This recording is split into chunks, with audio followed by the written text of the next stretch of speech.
and the HS is in for a service. So what have they given me? They've given me this thing, a MG3. I don't even think it's a top spec one because it's not even got sat nav in it, unless that's an optional extra. But immediately I'm struck by the dacianness of a lot of the surfaces in here. It's quite hard plastic everywhere. Yeah, steering wheel feels good still a bit not as squidgy as the HS's steering wheel, but yeah, I suppose it's an alright car. No sat nav, but it does have an information system, entertainment system thing there, touchscreen, whatever down there. And I was just about to, I haven't really got very long, just a few hours, so I thought I'd quickly, finally, do another car review on my channel, because of COVID lockdowns and things, I've not really had the chance with us having to shield and everything. So, yay, COVID lockdown's nearly over. Hopefully vaccines will solve everything and I can start doing car reviews again. I suppose I best put some petrol in it, do a bit of driving in it, and then tell you what I think, because it looks as though I've just picked it up from them and there's nothing in the bloody thing. It's empty. So we'll do a bit of that first, I think.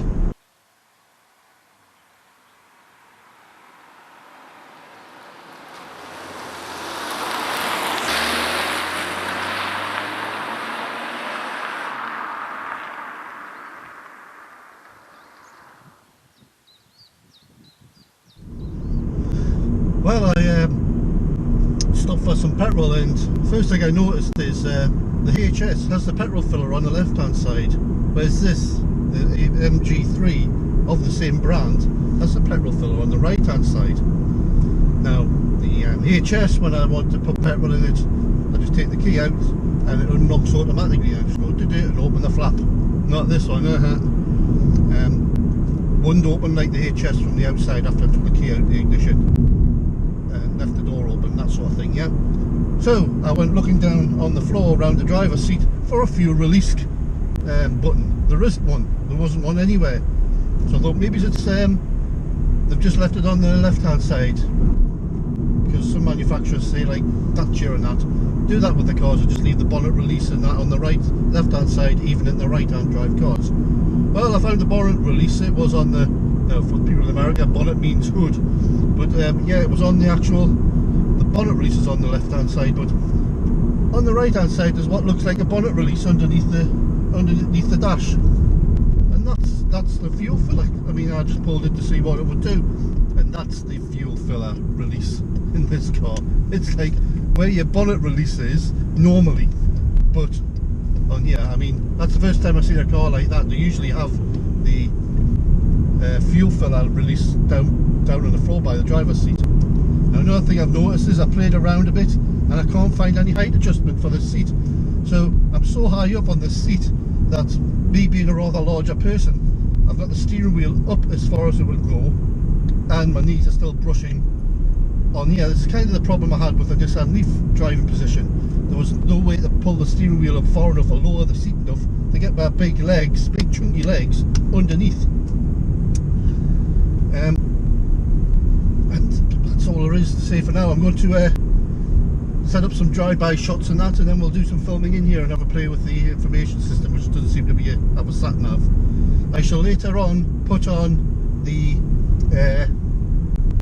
what spec this is. I think it's not the basic spec, it might be the middle spec, but I think you have to pay extra. The sat nav is optional extra if you want it, apart from on the top spec. I don't know, I'll have a look, I'll find out what spec it is. Engine, I think it's the 1.5 GM lump, or made on license. That's in the HS, except this one doesn't have a turbo on it, and it's probably been tuned to have a bit more economy than power. But I don't think this is the most economical small car in the group either.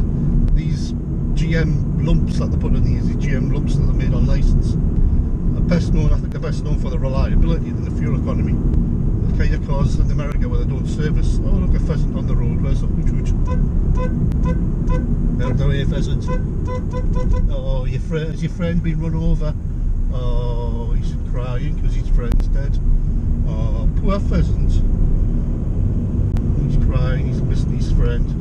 Oh, it's so sad. Oh, do you feel suicidal? We'll find some things about long little pheasants until you can get yourself shot and that. Anyway, there's the World's Tower. So what I'll do is I'll just put a caption up with the model trim of this one, and I'll also put a caption up with the fuel economy, because I don't know what it is right now, and I've only got this car for a couple of hours. I ain't got time to research it because I didn't know what car I was going to get. I was kind of hoping for an MG5 EV or something, but this is the best I can do, folks, for now. Sorry. As for now, I think I'm going to drive by the Trumwell Woods mansion that you can also see on my channel, the video of Euro Millions Houses video. Seems to be quite popular. People look at that one, but it's just in here to the left. I don't know if you can see through the MG5 smoke. Is there anybody in there? There's somebody in there. Looks like a taxi bloody driver. There's a taxi driver in there. Anyway, time to go and do the drive-by shots. Speak to you in a moment.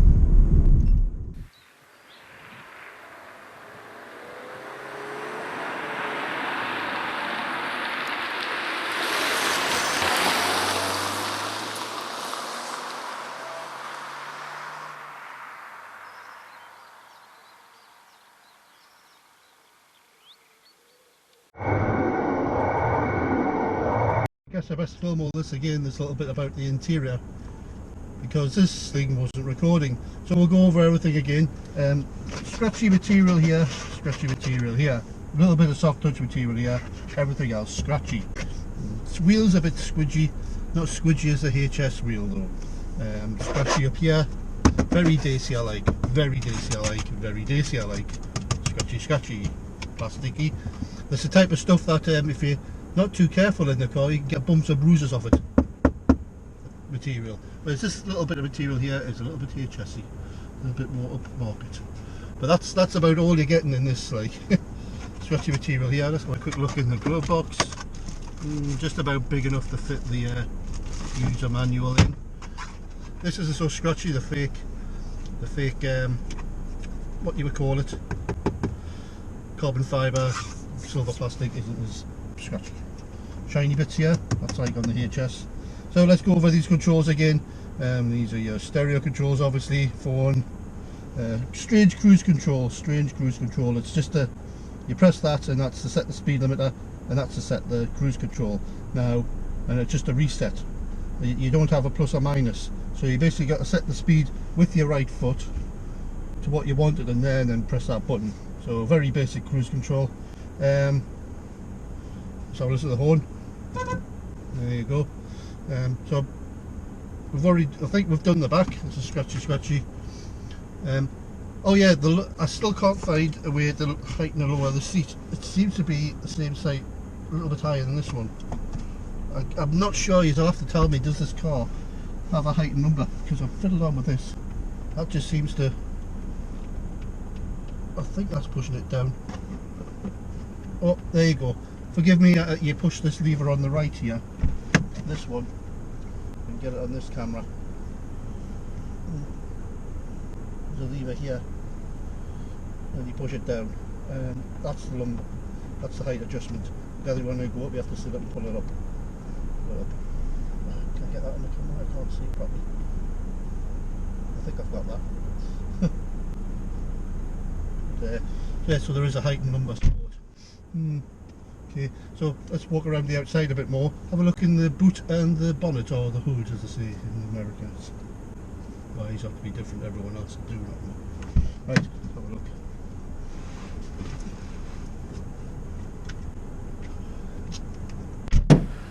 Funky spoiler up there, funky aerial, beasting. Right, is there a funky way to open this? No. So how do you open up? Open it under there, like that. Okay, so let's have a look in this. I don't know, I might be able to get Mum's buggy in there if I was lucky. If we were lucky, I might be able to get Mum's buggy in there. It is fairly carnivorous for a small car, I suppose. I do like the design though. Some call it dated, but I like these type of headlights. I like the spoiler. All this thing really needs is like a VI engine in it or something. VVC engine. 160 brake. They should stick the same engine that they've got in HS and the turbo, make this a hot hatch. Put all round discs on it, it'll be quite good. Not standing in turds here. Let's have a look at the little engine then. So we get very tasty Renault having it on the left hand side. I will show you the bonnet, the fuel flap release as well. But, yeah, it doesn't look too bad at the front. I mean, for the price of it, it's quite posh. There's the release lever.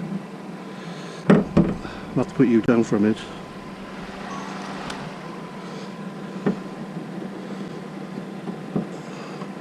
There you go. The engine. No thing to hold it up apart from this, I suppose. Holds it up like that. Okay.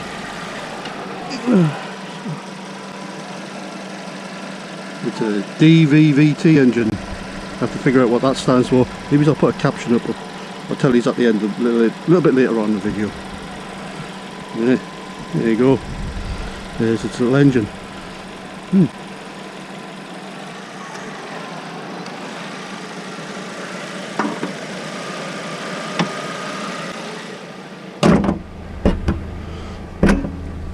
Very Tesla Model S. Right.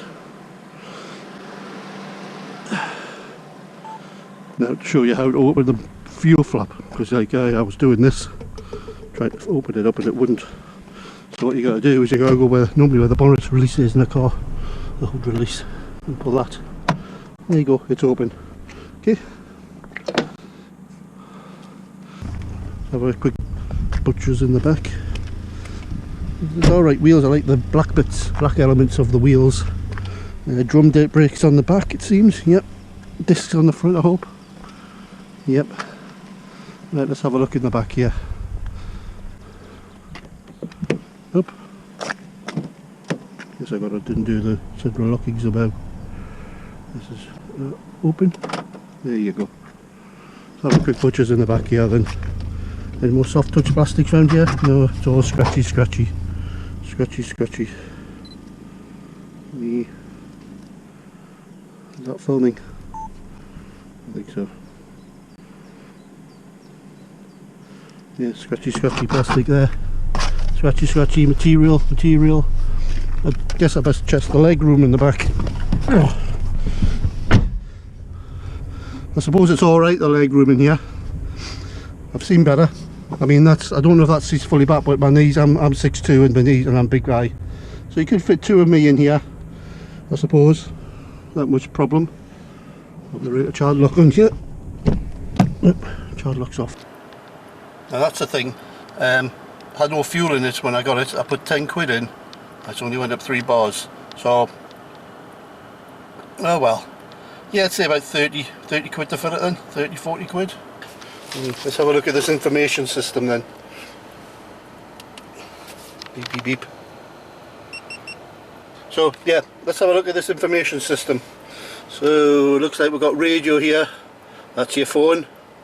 What's TMRS? Maybe that is the sat nav. No, that's tyre pressure monitoring system. Whoa, that stuff. Right, how do I go back? Is there a home button? No, that's the home button. See, good guess. We've got here, we've got backwards and forwards, we've got mute here, we've got mute here. And what else we got in here? It seems we've got Apple CarPlay, pictures, video. That must be Apple CarPlay. I don't know if it's got Android. Let's go to setup. Bluetooth, display. Yep, definitely no sat nav on this one. Right, I'm now going to do some driving shots, inside driving shots. So, catch us all in a bit. Anyway, so you'll be wondering what I think of this car overall. Well, probably for the price, it's for what you get. That's all I can say. You get, yeah, I mean, as long as you're not doing many miles, if you're having a small car and you use a lot of fuel, you know, you do lots of miles, then you might want to consider buying something a bit more expensive that's just, you know, it's a bit more economical. But if you're low mileage user, you're not really bothered about the fact that it does like 5-10 miles, you know, 5 miles per gallon less than posher brand or a more advanced car. But I think you get 7-year warranty on these. Yeah, it's cheap and tasty, I like in places. It's got cruise control. There you go. It's got a decent radio and get sat nav, but these days who's really bothered about sat nav when you've got like Android and Apple Play and you can get your sat nav on your phone. You can just use Google Maps these days, can't you, for your finding your way around. So if it's not included, big deal. No big deal. It does. I mean, I've just come from a big spongy HS SUV, so the ride does feel a little bit bumpier. Obviously, it seems as though it turns on a dime compared to the HS. It looks smart enough. It looks trendy enough from the outside. So, yeah. I suppose I wouldn't sneer if you were going to give us one. I'd say, oh, that'll do me. Thank you very much. So, yeah. But at the end of the day, you've got to go in for your own test drive and see what you think about it as well, haven't you? I suppose what you need to keep in mind with the MG3 is, I'm sure I've heard rumours that there's going to be like an EV version of this product. They're going to be doing an EV of it, so that could be an interesting thing to look at, because it's got the height to put quite a big battery under there, I think. So in that regard, it might make a good EV. I just wish it would get. I mean, I'd pay a bit more for a model that doesn't have this in these days. If you want to have like a brand, if you want to be seen as a cheap brand these days, put plastic in. If you want to be seen as a Dacia, put plastic in. This type of stuff that gives bruises when you bash against it. But you need soft stuff these days, I think. So if they were like put a bit more of the soft touch materials in, make an EV version, that probably would be something I would look at, to tell the truth. One of these with a 50 kilowatt hour battery is going to be like a decent little EV, I would say. And when you buy, because it's an EV, you've got a low centre of gravity as well. Nothing else to say, but thanks again for watching. Please like and subscribe, and I'll catch you all next time. Bye!